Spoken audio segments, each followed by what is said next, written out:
Did you know that the NFL used to hold a playoff game for third place?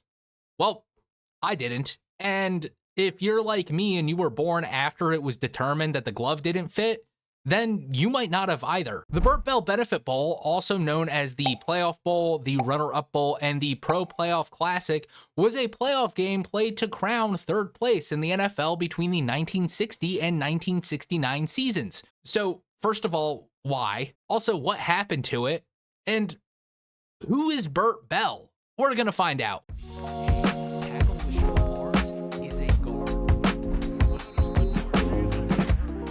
The first thing I wanted to find out is who was Bert Bell? I mean, he had a playoff bowl named after him, so he must have been pretty important, right? Well, yes, actually, he was very important. He was the second ever commissioner of the National Football League, and frankly, an entire video could be made about what he did before being commissioner and as commissioner. So I'm just going to give you the highlights. He was a founding member and owner of both the Philadelphia Eagles and Pittsburgh Steelers. Then in 1946, he was named commissioner, where he was responsible for things including, but not limited to, the AAFC and NFL merger, the creation of TV timeouts for TV broadcasts, formally recognizing the NFL Players Association, and the NFL draft.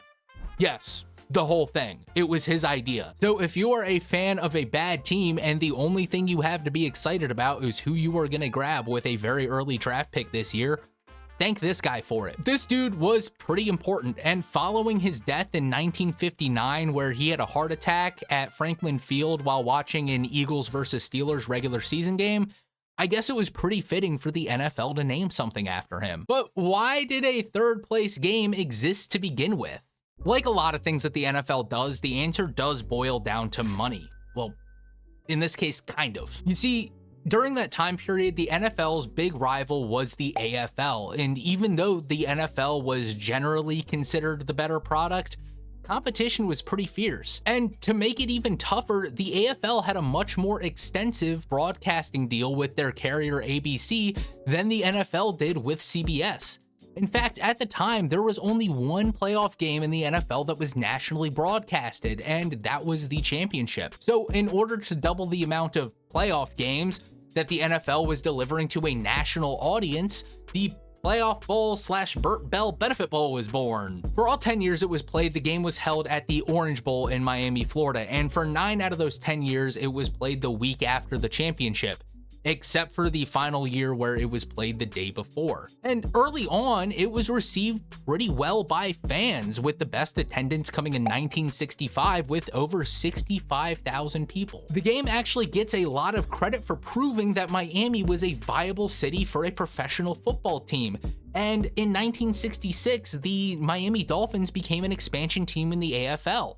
But after that, the attendance of the Playoff Bowl dropped pretty significantly pretty quickly. So while it's pretty clear that the game was received well by fans, as soon as Miami got a team, it seems like the luster kind of wore off and they just didn't care as much. But what about the players and coaches, you know, the people who actually have to perform in the game? How do they feel about it? Well, not great. After losing to the St. Louis Cardinals in his second ever playoff bowl appearance, legendary head coach of the Green Bay Packers, Vince Lombardi, is quoted calling it a hinky-dink football game held in a hinky-dink town played by hinky-dink players. Vincent, language. This is a family program. And when talking to his players in private, he apparently called it the shit bowl, a loser's bowl for losers, which definitely does track considering that the Cleveland Browns lost 3 of them. Good call, Vince. And for the players, it wasn't much different. Defensive tackle Roger Brown appeared in more of these games than any other player and actually was on the winning side of all 5 that he appeared in, 3 with the Detroit Lions and 2 with the Los Angeles Rams. And he was quoted saying that it was like having the worst inferiority complex, and that to have played it in 5 of the 10 years it was in existence is pitiful. Yeah, it was not very popular with anybody who actually needed to play or coach in the game, even though it was credited with raising about $1 million for the player pension fund.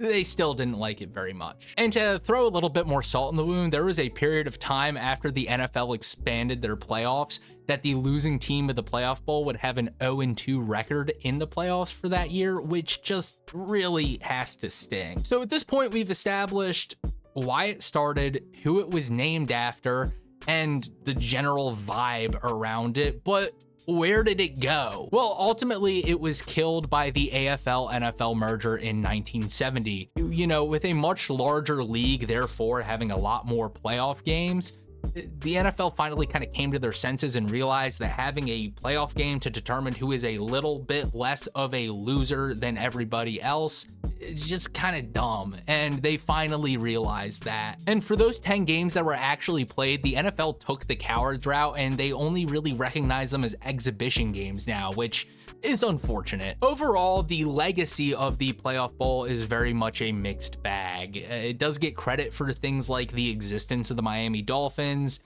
the adoption of the modern tuning fork shaped goalposts as opposed to the H ones they used to use. And it also gets credit for starting the practice of miking up players and coaches during games. Yeah, that's something that started during the playoff bowl, but it was also disliked by players and coaches pretty universally. It was also clear that as far as the fans went, as soon as Miami got a professional football team, they stopped really caring about it. This is just my opinion and just the vibe I got reading about it, but it seems to me like the NFL had a game that they needed to market and trying to expand their audience and compete, and in order to do that, they attached the name of a recently deceased, very important and beloved figure of the league to give it a little bit more publicity and credibility, and maybe to hide how kind of pointless the game was. If the NFL brought back a third place game, would you watch it?